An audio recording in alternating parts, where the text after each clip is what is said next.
छुट्टियां तक तो नहीं रहनी हो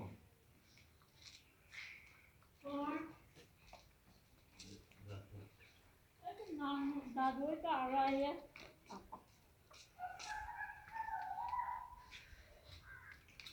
पापा भी है हैं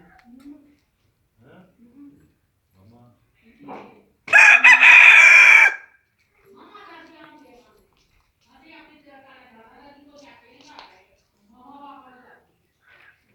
मैं छुट्टियां तो ना दी